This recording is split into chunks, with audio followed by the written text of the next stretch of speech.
नमस्कार दोस्तों, स्वागत है आपका उदय एडिट चैनल पर। आज मैं आपको सुनाने जा रहा हूं भगवान विष्णु के उन अद्भुत और रहस्यमय दशावतारों की कथाएं जो न सिर्फ इस संसार की रक्षा के लिए प्रकट हुए बल्कि हमें सिखा गए कि जीवन में सत्य, धर्म और करुणा सबसे बड़ा बल है। कहते हैं समय चाहे कितना भी कठिन क्यों न हो, अधर्म का अंत और धर्म की विजय अवश्य होती है। तो चलिए शुरुआत करते हैं मत्स्य अवतार से। कहते हैं जब प्रलय आया था, चारों ओर बस अथाह जलराशि थी, पहाड़, वृक्ष, जीव जंतु सब डूबने लगे थे और तब सृष्टि के नाश को देख राजा सत्यव्रत भयभीत हो उठे। तभी भगवान विष्णु ने एक दिव्य स्वर्ण मछली का रूप लिया। राजा को दर्शन देकर स्नेह से कहा, डरो मत, मैं तुम्हारी और इस सृष्टि की रक्षा करूंगा। फिर भगवान ने एक विशाल नाव को अपने सींग पर बांधा। उस नाव में सप्तर्षि, अनमोल बीज और अनेक जीव जंतु बैठाए ताकि प्रलय के बाद भी जीवन फिर से शुरू हो सके और नई सृष्टि का निर्माण हो सके। सोचिए जरा कितना अद्भुत था ये रूप मत्स्य अवतार, जिसने हमें सिखाया कि संकट कितना भी बड़ा क्यों न हो, भगवान अपने भक्तों को कभी नहीं छोड़ते।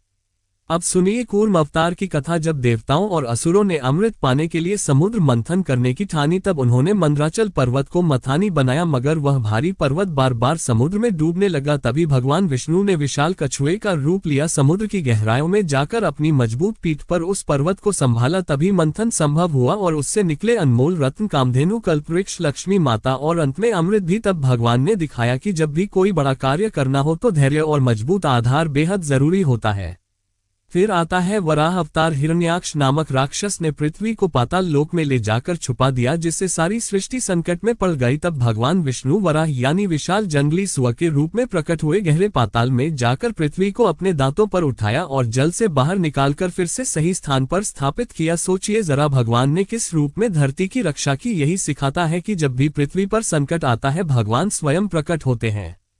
इसके बाद आता है नरसिंह अवतार। हिरण्यकश्यप ने ब्रह्मा जी से ऐसा वरदान लिया था कि वह न किसी मनुष्य से मरेगा, न पशु से, न दिन में, न रात में, न घर के भीतर, न बाहर, न अस्त्र से, न शस्त्र से। उसे लगा अब वह अमर हो गया, पर उसका पुत्र प्रहलाद भगवान विष्णु का परम भक्त था। जब हिरण्यकश्यप ने प्रहलाद को मारना चाहा, तब भगवान विष्णु ने आधे सिंह आधे मानव का अद्भुत रूप लिया। संध्या के समय जब न दिन था न रात, हिरण्यकश्यप को घर की चौखट पर अपनी जांघों पर रखकर अपने नाखूनों से मार डाला। तब भी भगवान ने दिखाया कि भक्त की रक्षा के लिए वह किसी भी सीमा को पार कर सकते हैं। फिर आता है वामन अवतार। बलि नामक असुर राजा ने अपनी शक्ति से तीनों लोक जीत लिए थे। तब भगवान विष्णु ने छोटे ब्राह्मण बालक का रूप लिया। बलि से 3 पग भूमि मांगी, बलि ने हंसकर वचन दे दिया। तब भगवान वामन ने अपना दिव्य रूप इतना विशाल कर लिया कि एक पग में आकाश, दूसरे पग में पृथ्वी नाप ली, तीसरे पग के लिए बलि स्वयं को प्रस्तुत हुआ। तब भगवान ने बलि को पाताल लोक का राजा बनाया और उसका मान भी रखा। यही सिखाता है कि अहंकार कितना भी बड़ा क्यों न हो, भगवान उसे विनम्रता से भी पराजित कर सकते हैं। अब सुनिए परशुराम अवतार की गाथा। परशुराम जी का जन्म ब्राह्मण कुल में हुआ, पर क्षत्रियों के अत्याचार को देखकर उन्होंने अपने परशु से 21 बार पृथ्वी को अत्याचारी क्षत्रियों से मुक्त किया। उन्होंने तपस्या और शक्ति दोनों का अनूठा उदाहरण प्रस्तुत किया। आज भी परशुराम को धर्म और न्याय के प्रतीक के रूप में याद किया जाता है।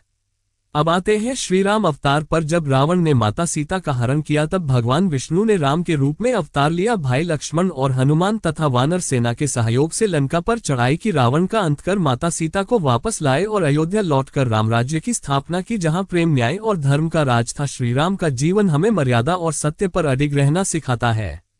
फिर आता है श्री कृष्ण अवतार। मथुरा में जन्म लिया, बाल्यकाल में अनेक लीलाएं की, कंस का अंत किया, महाभारत में अर्जुन को गीता का उपदेश दिया जो आज भी हम सबका मार्गदर्शन करती है। गोवर्धन पर्वत उठाकर इंद्र के अहंकार को भी तोड़ा। श्री कृष्ण का जीवन हमें प्रेम, नीति और कर्म का सही मार्ग दिखाता है। इसके बाद आता है बुद्ध अवतार। भगवान बुद्ध ने संसार को करुणा, अहिंसा और मध्यम मार्ग का संदेश दिया। उन्होंने सिखाया कि मोह और लोभ छोड़कर ही सच्चा सुख पाया जा सकता है। उनके उपदेश आज भी लाखों लोगों को शांति की राह दिखाते हैं।